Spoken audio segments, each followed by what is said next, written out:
नमस्ते, स्वागत है। आज हम बात करने वाले हैं एक बहुत ही दिलचस्प टॉपिक पर कि कैसे टेक्नोलॉजी, आप जानते हैं, हमारे सीखने और सिखाने के पूरे तरीके को मतलब जड़ से ही बदल रही है।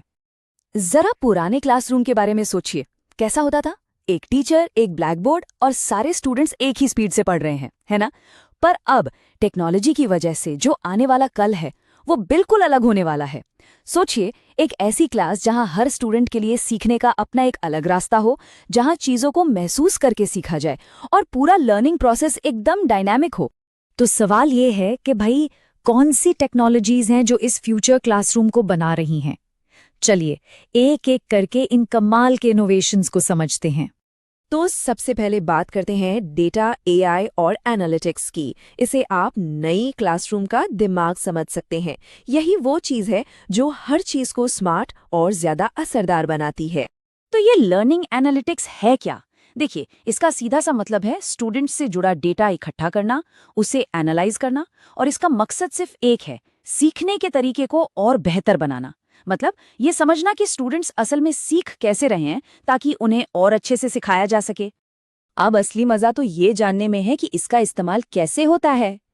लर्निंग एनालिटिक्स से टीचर्स ये देख सकते हैं कि ऑनलाइन कोर्स में कोई स्टूडेंट क्या कर रहा है, कौन से सवाल हैं जो सबके लिए मुश्किल साबित हो रहे हैं। अरे इतना ही नहीं, ये तक पता लगाया जा सकता है कि आगे चलकर किसी स्टूडेंट की परफॉर्मेंस कैसी रहेगी। जाहिर है, इससे टीचर्स को अपना कोर्स बेहतर बनाने में सीधी मदद मिलती है। और जानते हैं, यही डेटा वो फ्यूल है जिससे हमारी अगली टेक्नोलॉजी यानी एआई अपना जादू चलाती है। तो अब बात करते हैं आर्टिफिशियल इंटेलिजेंस यानी एआई की। आसान भाषा में कहें तो ये मशीनों को इंसानों की तरह सोचने और काम करने की ताकत देता है। अरे जैसे जीमेल में ईमेल का जवाब कभी कभी अपने आप लिखा आ जाता है ना, बस वो एआई का ही एक छोटा सा कमाल है।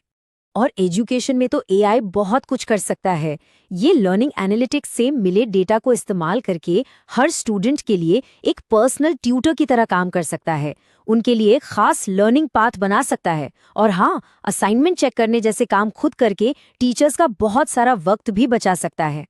चलिए अब आगे बढ़ते हैं। अब देखते हैं कि टेक्नोलॉजी सीखने के एक्सपीरियंस को मतलब अनुभव को कैसे बदल रही है। ये हमें एक ऐसी दुनिया में ले जाती है जहां सीखना सिर्फ पढ़ना नहीं बल्कि महसूस करना बन जाता है।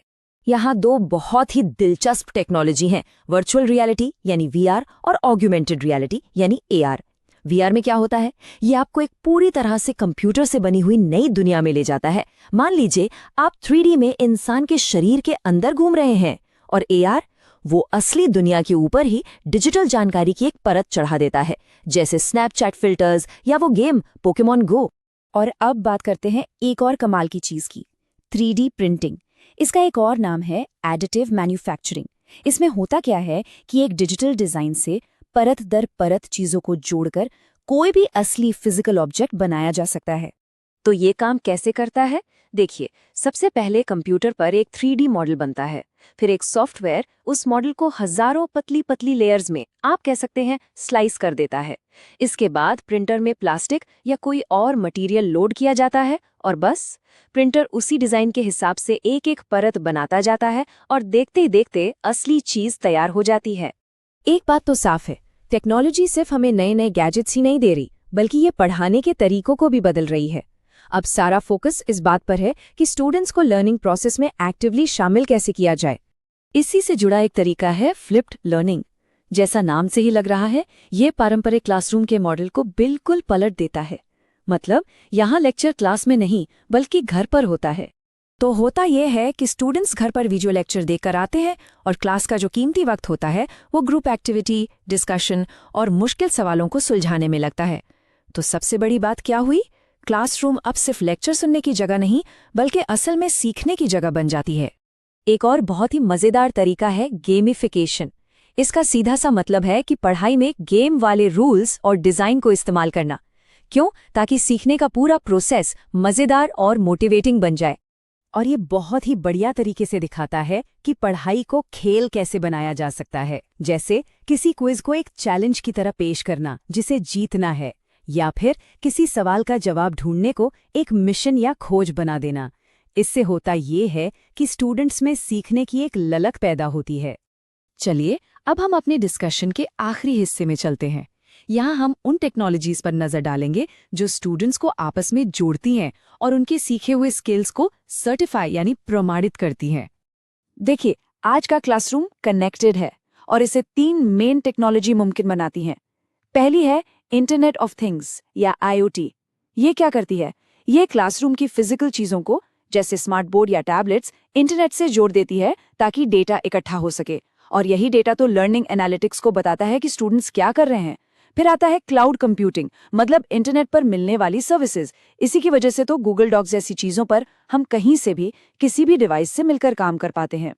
और आखिर में है सोशल मीडिया, जो अब सिर्फ दोस्तों से जुड़ने के लिए नहीं रहा, बल्कि सीखने और जानकारी शेयर करने का एक बहुत पावरफुल प्लेटफॉर्म बन गया है। ये तीनों मिलकर एक स्मार्ट और कनेक्टेड लर्निंग का माहौल तैयार करते हैं। अच्छा, जब कोई स्किल सीखी जाती है तो उसे साबित कैसे किया जाए? यहीं पर काम आते हैं डिजिटल और ओपन बैच। डिजिटल बैच किसी भी अचीवमेंट का एक ऑनलाइन सबूत होता है, लेकिन ओपन बैच इससे एक कदम और आगे हैं। ये एक स्टैंडर्ड फॉर्मेट में होते हैं और सबसे अच्छी बात ये है कि इन्हें ऑनलाइन कहीं भी, जैसे अपने CV पर या सोशल प्रोफाइल पर, बड़ी आसानी से शेयर किया जा सकता है। एक पुरानी कहावत है कि शक्तिशाली चीजें छोटे पैकेज में आती हैं। टेक्नोलॉजी की एक और बड़ी खासियत यही है उसका छोटा होते जाना। लैपटॉप से लेकर स्मार्टफोन तक हम देख रहे हैं कि टेक्नोलॉजी जितनी छोटी हो रही है, वो उतनी ही ज्यादा पर्सनल और पावरफुल भी होती जा रही है। तो जैसे जैसे ये सारी टेक्नोलॉजीज एजुकेशन का हिस्सा बन रही हैं, एक बहुत बड़ा सवाल खड़ा होता है। सोचिए, जब हर किसी के लिए सीखने का तरीका पर्सनलाइज्ड होगा और हर स्किल को डिजिटली सर्टिफाई किया जा सकेगा, तब ग्रेजुएट होने का मतलब क्या रह जाएगा? एक सवाल जो सोचने पर मजबूर करता है।